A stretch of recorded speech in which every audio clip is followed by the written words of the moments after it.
ছোটোবেলায় জন্মাষ্টমীর দিন লোকনাথ বাবার পুজো মা করতো, আর সাথে সাথে আমি এগিয়ে দিতাম, কখনো রান্না করে দিতাম, কখনো পাঁচালি পরে দিতাম।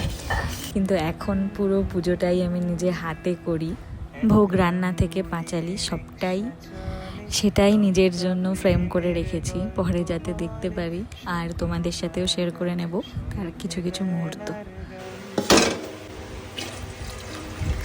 একদিকে আমি খিচুড়ির জন্য সব কিছু রেডি করছি, আর আরেকটা কড়াইতে আমি লাবড়ার জন্য সব কিছু তৈরি করছি।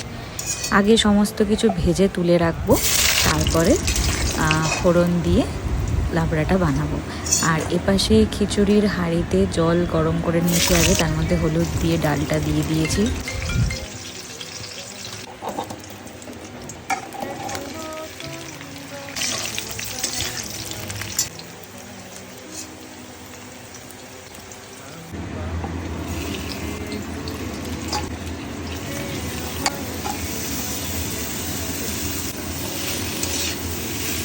এখানে বেশ অনেকটা আদা, কাঁচা লঙ্কা, ভাজা জিরের গুঁড়ো আর রাঁধুনি দিয়ে একটা পেস্ট বানাবো। এদিকে মা চালটা ভালো করে পরিষ্কার করে দিল, আর ডালটাও হয়ে এসছে যতটুকু দরকার। এবার আমি হাঁড়িতে চালটা দিয়ে দেব।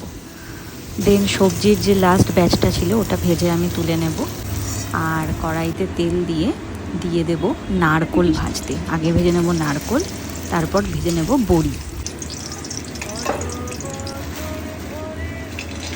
বড়ির প্যাকেট ছিঁড়ে খুঁড়ে দিয়ে দিয়েছি। পেশেন্সের খুব অভাব আমার, একদম পেশেন্স, বাকি সব আছে।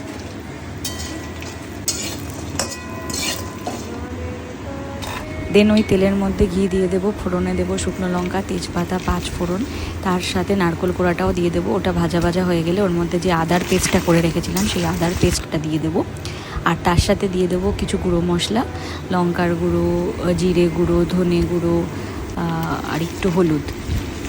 তারপরে ভালো করে এই মশলাটা একদিকে কষাতে থাকবো, আরেক দিকে খিচুড়িটা খানিকটা হয়ে এসছে চালে ডালে। এবার ওর মধ্যে দিয়ে দেবো এই আদা বাটারই বেশ খানিকটা পেস্ট, যেহেতু আমি অনেকটা পরিমাণ খিচুড়ি করছি তাই অনেকটা দেবো, অ্যান্ড ভালো করে মিক্স করে নেব। আর এই পাশে যে লাবড়া তরকারিটা করছিলাম তার মধ্যে দেখো ওই কষা মশলার মধ্যে সব সবজিগুলো দিয়ে ভালো করে নাড়িয়ে চাড়িয়ে নিয়ে নুন মিষ্টি পরিমাণ মতো দিয়ে ওর মধ্যে জল ঢেলে ফুটতে দিয়ে দেবো। আর এক পাশে তৈরি করব খিচুড়ির ফোড়নের জন্য তরকাটা। তাতে দেবো 5 ফোড়ন, শুকনো লঙ্কা, তেজপাতা, ওই আদা বাটা, আর হলুদ গুঁড়ো, লঙ্কা গুঁড়ো, জিরে গুঁড়ো, ধনে গুঁড়ো। তরকাটা রেডি হয়ে গেছে, এবার এটাকে হাঁড়ির মধ্যে মিশিয়ে দেবো। এদিকে বড়ি দিয়ে দিলাম, ঝোলটাও ফুটে এসছে। আর এদিকে ঠাকুরের যে ভোগটা আগে তুলে রাখলাম। আর হ্যাঁ, খিচুড়ির ফোড়নের মধ্যেই কিন্তু ঘি আর নারকোল ভাজাটাও দিয়ে দিয়েছিলাম। আর খিচুড়ি একটু পাতলা অবস্থাতেই নামাতে হবে, কারণ খিচুড়ি কিন্তু যত সময় যাবে টাইট হয়ে যাবে, আর আমি এমনিও পাতলা খিচুড়ি ভালো খাই। এদিকে লাবড়াটাও রেডি, নামানোর আগে ঘি, গরম মশলা, ভাজা জিরের গুঁড়ো দিয়ে দিয়েছিলাম।